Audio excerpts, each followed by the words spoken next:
Dumb Husky and his white cat Shizun. Chapter 310. Shi Sheng Peak, the last card. There was light. When Mo Ran opened his eyes, he found himself lying in a purplish-red sky. He blinked his eyes slowly and turned his neck slowly. Then, he stood up. He realized that this was not the sky. Instead, it was a palace made of amethyst. Because the palace was so large, a single brick was comparable to a carriage, so he mistook it for a cloud. A tall man stood in the distance, leaning against the window as he looked out. The man was wearing an unrecognizable robe and was barefoot. He held a luminous glass in his hand and absent-mindedly rotated the amber liquid within. Outside the window, there was a tree of bright red flowers, with bits of silver falling from their hearts. There were no such robes, no such flowers. Mo Ran was certain that there was no such palace in the human world. "Where am I?" he asked. The man's fingertip stopped moving and turned his face slightly to the side.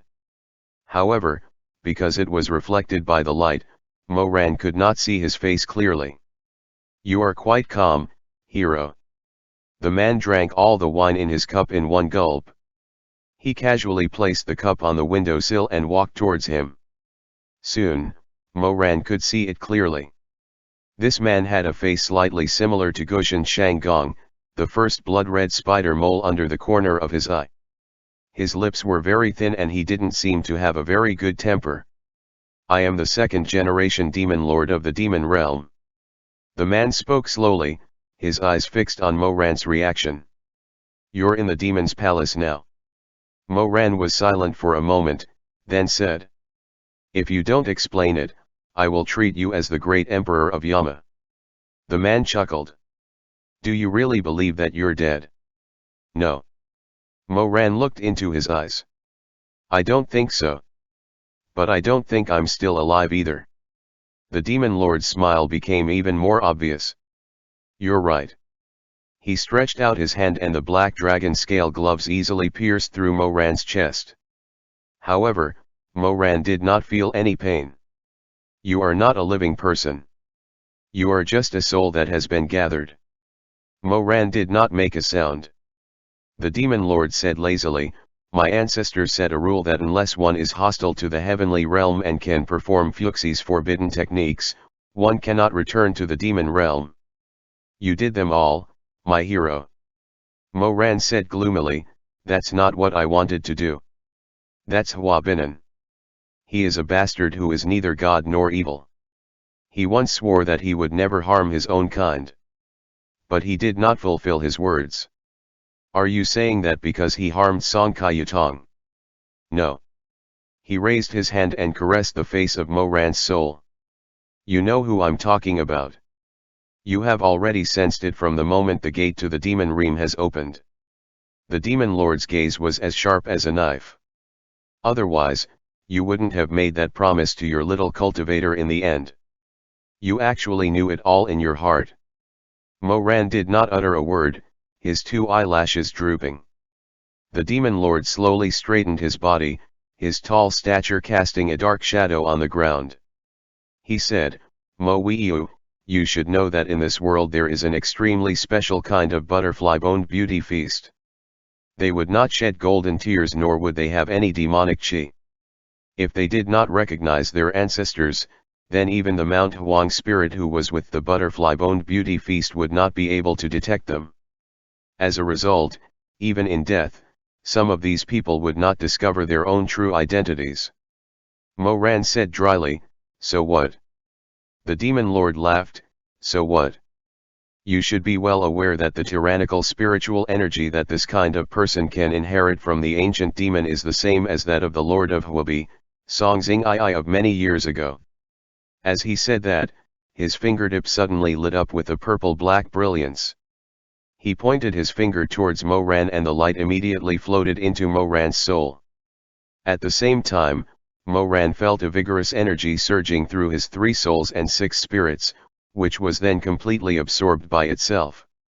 The demon lord looked at the scene before him and said with a smile, "Look, you really can absorb my race's energy. I'm talking about you." Demon Lord said, "You are another special type of butterfly-boned beauty feast after Songzing II. It's just that you never noticed it yourself." Hua Binan didn't notice at all as well. Mo Ran lifted his eyes. The Demon Lord held his hands behind his back and looked outside the window at the floating flowers once again. Pitiful. He once promised that he would never hurt a member of his clan and that he would protect every butterfly-boned beauty feast that could be saved. But for a whole lifetime, he had harmed you. Mo Ran stood up from the ground. He was not in the mood to listen to such nonsense. Whether it was being killed or being used, it was all in the past. Right now, he was only concerned about one thing: can I still go back? Go where? The Demon Lord turned his head to glance at him. The human realm. The human realm. What's so good about human? They're nothing but a bunch of ants? You have power and courage, and you are from my race. The Demon Lord said indifferently, "It is precisely because you are a demon. I am able to gather your soul and summon you back to the demon palace. If you stay here, you will have a lifespan of 10,000 years. Mo Ran smiled. "I'm sorry, I am only allowed to be served by others. I have never served anyone." The Demon Lord stared at him with his red eyes. He did not say a word, but only scrutinized him and criticized him a little. "Fine." Mo Ran said, "There is only one exception. I am willing to serve him." "You want to serve a piece of wood?" "He's not a piece of wood." The Demon Lord rolled his eyes. "I'm being polite when I call him little cultivator. He's not even a god, he's just a rotten seedling planted by that old man Cheneng." Seeing that Mo Ran was getting more and more angry, the Demon Lord stopped talking. He turned his body and leaned against the window with his slim waist. "Are you stupid? You have to know something. If you really plan on going back, you will not receive demonic chi nor energy from the demon race. You can only live for a few decades or 100 years at most." Mo Ran had been tense the entire time, but when he heard this, he actually smiled. That long? In the human world, it's truly a long life. The Demon Lord seemed to be somewhat perplexed but also a bit annoyed. Humans are but ants, what can they do in a few decades? What could they do for 100 of years? You have opened the gate of time and space, life and death, and grasped the Zhenlong chess formation.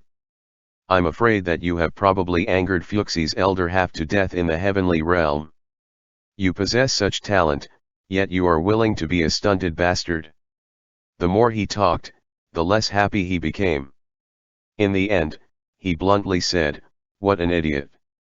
At first, the Demon Lord thought that he was angry, but after a while and upon closer inspection, he realized that Mo Ran was trying to hold back his laughter. "Demon Lord." Mo Ran looked up and smiled brightly. "What do you know? In the mortal world, many people call me stupid as well." The Demon Lord rubbed his brow. He looked as if he had a headache. He almost moaned, "How can there be such an embarrassing demon? I never felt like I'm of demon race. I only vaguely sensed it the moment the gate to the demon realm was opened." The Demon Lord glared at him. Mo Ran laughed for a while, then stopped. He looked at the Demon Lord and said, "No matter what, I still have to thank you for protecting my soul. I appreciate your talent." Mo Ran shook his head. He did not plan on continuing this conversation with the Demon Lord. He only used those eyes that had once moved the hearts of countless people to sincerely and earnestly look at the person in front of him, and then said, "But I'm sorry. I want to return to the human world." No one said anything. "The reason?" Finally, the Demon Lord said stiffly, "Give me a reason." "Because I promised someone I would come back," Mo Ran said. "I promised. I will return to him. In Taxu Palace." At this moment, the snowfall on the Tianshan Mountains had stopped, and the gate of time and space, life and death had finally closed. The torrent of events from his past life was like an absurd dream. The first multicolored light gradually penetrated, filling the heaven and earth with a vast and tranquil scene. Grand Master Chu! Grand Master! Grand Master! Someone was calling to him by his ear, and his consciousness slowly returned to his body. Chu Wanning opened his eyes. His gaze was devoid of emotion. It was as if 2 lifetimes' worth of dust had settled in his eyes. For a moment he thought he was on Shizun Peak, awakened one winter afternoon by the noise of his apprentices. It was similar to the dark and cold Wushan Palace, where Lu Gong would sigh beside the couch and called him back to the human world. After a long time, his eyes gradually became clear. His brown eyes turned as he looked at the cultivators that surrounded him. It was snowing, and the night was already dark, with faint red clouds appearing in the depths of the clouds. He slowly closed his eyes and said hoarsely, "Mo Ran." It was as if a dead youth was responding to his yearning, or was it because his obsession was too deep, causing him to hallucinate? He suddenly saw several streaks of gold red flowing out from the rift of the gate of time and space, life and death, sliding past the rouge-colored sky and flying into the distance. What was that? Chu Wanning suddenly opened his eyes, but it was not because of the shouts from the crowd. It was because of the streaks of golden red. What was that? He struggled to his feet, but no one held him and he said nothing more. Chu Wanning staggered along with the golden light, followed by the anxious voices of the crowd. Grand Master Chu. At this moment, the sand had finally been completely washed away. Everyone knew that Mo Weiya was innocent, but the price was too great. It was unknown just how much meaning this sort of innocence had behind it. But just as Mo Ran did not care about the opinions of others, he knew himself. He was stubborn, he was arrogant, he was self-absorbed. Chu Wanning was the same. Both of them were asking for the same thing, but they had no regrets. Shizun. Xuemeng wanted to chase after him, but before he had even taken a few steps, he heard a commotion from within the crowd. A disciple from the Gaiyu sect shouted in panic, "Sect leader! Sect leader, what happened to you?" Xuemeng was stunned. He suddenly turned his head to push away the crowd, but Jiangxi had already collapsed into the snow. Beneath him were large puddles of blood.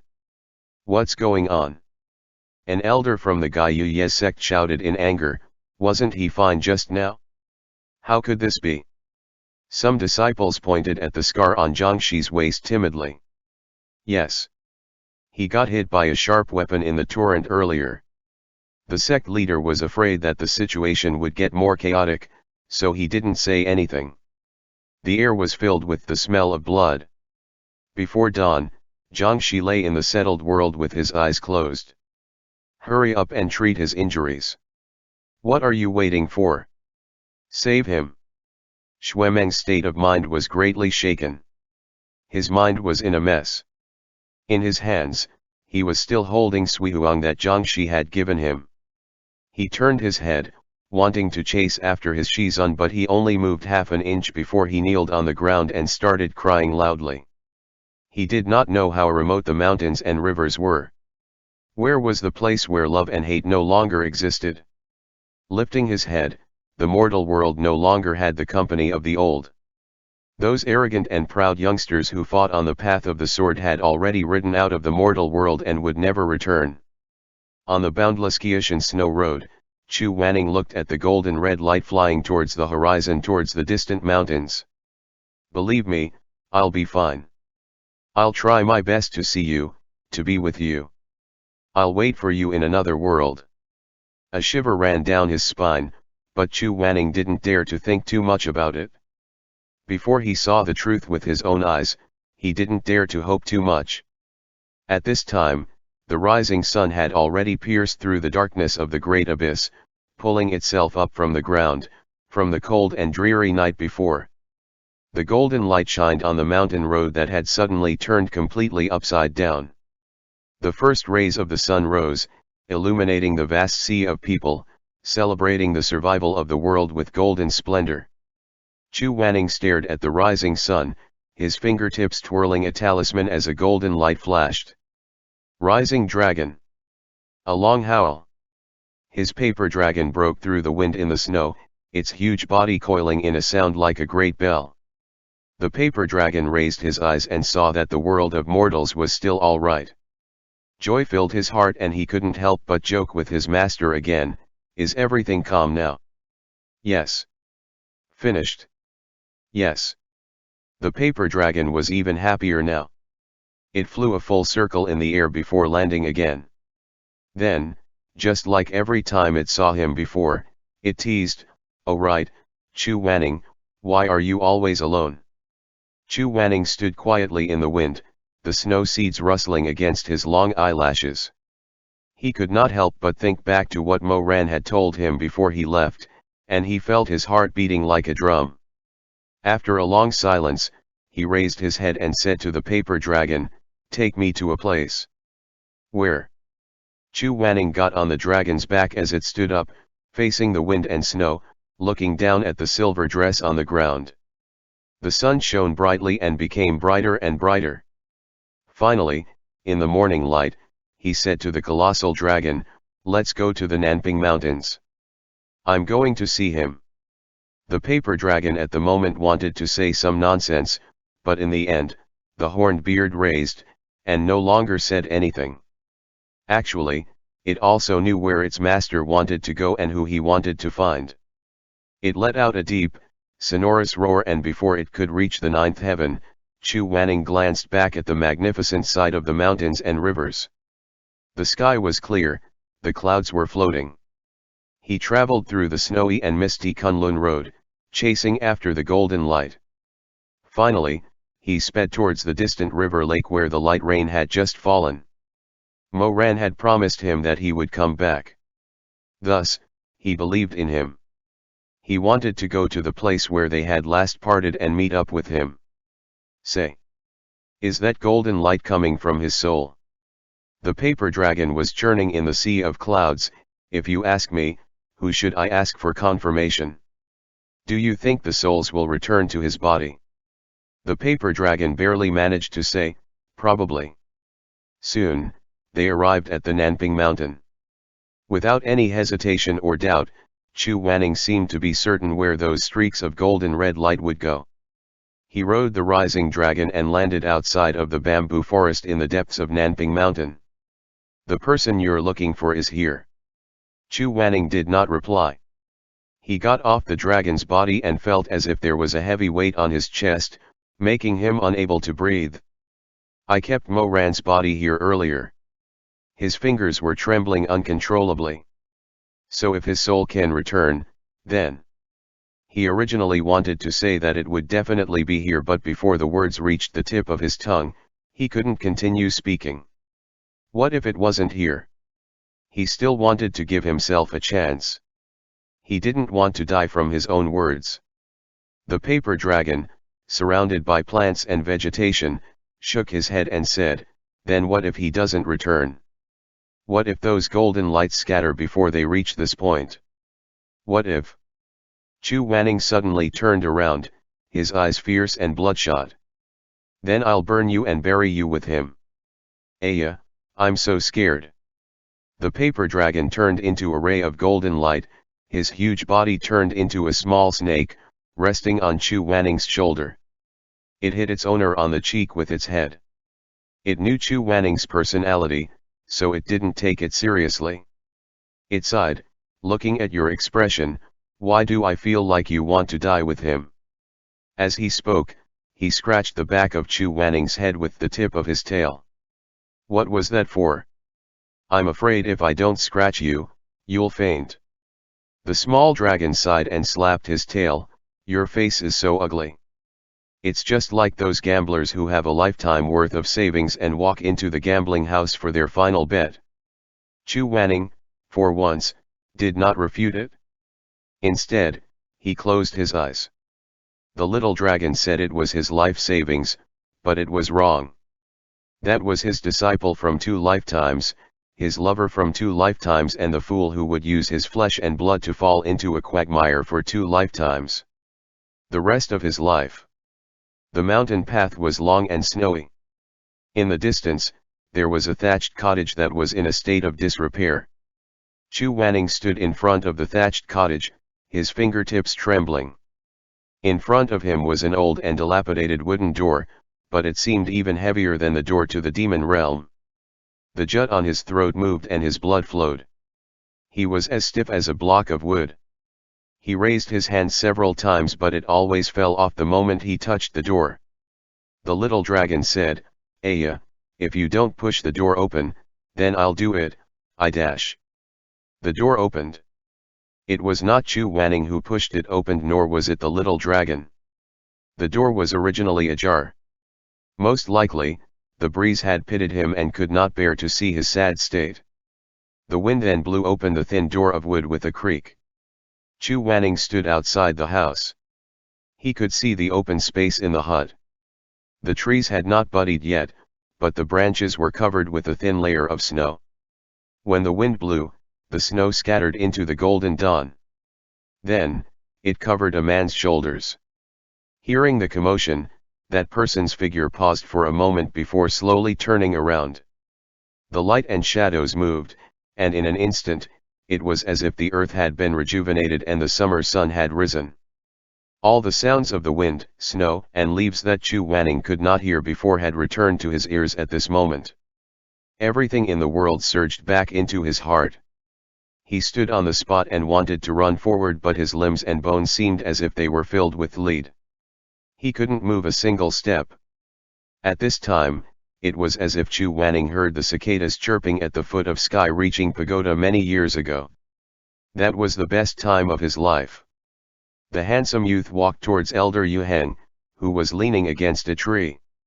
He walked towards the beginning of everything, the beginning of the two's tangled fates. Chu Wanning. The dragon poked him in the waist. Only then did Chu Wanning manage to regain his composure. However, his throat was still tied up and he was unable to say a single word. He walked slowly to the man standing under the dead tree, to the end of everything, to the end of the pain of 2 lifetimes, to the end of the world. The wind blew through the leaves of the forest, causing them to shiver. Chu Wanning seemed to have walked over countless times, finally arriving in front of that man.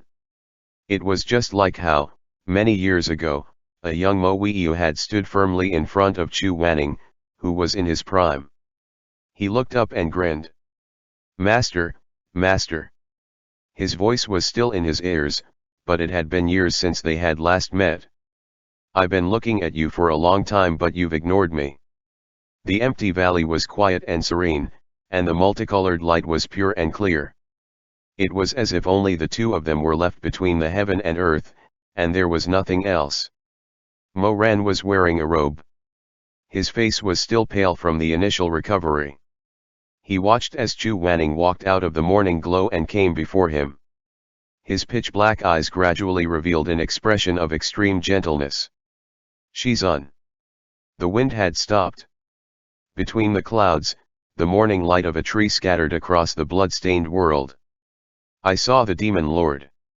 And then I had an interesting experience, and I wanted to tell you." The turmoil of the apocalypse had passed.